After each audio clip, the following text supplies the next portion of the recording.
There are 3 questions a police officer will ask you almost always in the same order, and every one of them sounds like small talk. Do you know why I stopped you? Where have you come from tonight? You don't mind if I have a quick look, do you?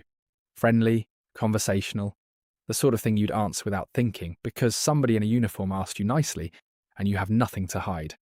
And each one of those 3 is doing a completely different job in law. Not one of them is something you are required to answer. And the most dangerous thing about all 3 is exactly how pleasant they are. So, I'm going to take them one at a time. What each one is genuinely for, what the law actually requires of you, and the one answer that handles all 3 without making you sound like a difficult person. My name is Oliver Bennett. I'm a criminal defence solicitor, and I've spent 15 years in police stations and courtrooms in England and Wales. This is general information about the law in England and Wales. It is not legal advice, and I am not your solicitor. If something has already happened to you, get one.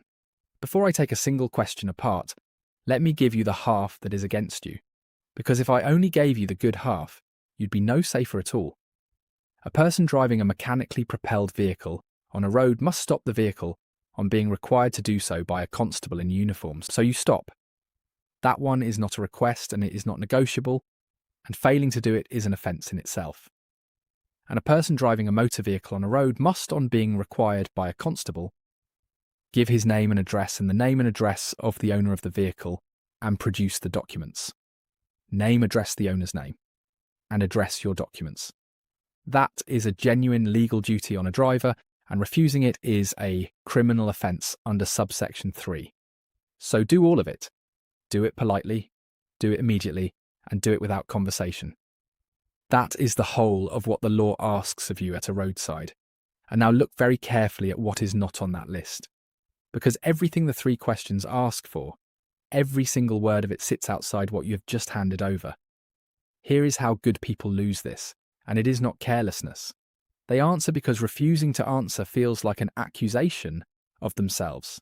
Silence in front of a police officer feels like guilt, so you fill it. You explain, you chat. You make the situation comfortable because that is what decent people do when somebody is standing at their window at night.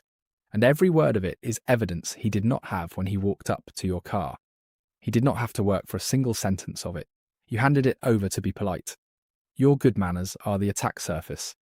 That is not cynicism about the police. It is simply what the training is for. And it is why the questions sound the way they do. Question 1. Do you know why I stopped you? It sounds like the start of a conversation. It is actually one of the oldest closing questions there is, and it is doing one job only. It is fishing for an admission. That is the entire purpose of it. He may have stopped you for a brake light. He may have stopped you for nothing at all. But if you answer honestly, you will tell him something he did not know. I might have been a bit over the limit back there. Was it the phone? I think one of my lights has gone. Every one of those is a confession offered freely by somebody trying to be helpful. And notice what he has not done. He has not told you why he stopped you. He has asked you to guess. And your guess is now his evidence in your own words before he has proved anything at all. There is no section of any act that requires you to explain why you think you were stopped. Section 163 makes you stop. Section 165 makes you identify yourself and produce documents. Neither one makes you speculate about your own conduct. And watch what happens to your answer, whatever it is. If you guess right, he has your admission. If you guess wrong, he now knows about a second thing you were worried about. And if you say no idea, he tells you the reason himself, which is what he was always going to do because he has to. There is no version of that question you come out of a head. That is what makes it such a good question. It is a coin that only lands one way. Question 2, where have you come from tonight? Or the same question the other way round. And where are you heading? This one is not after a confession.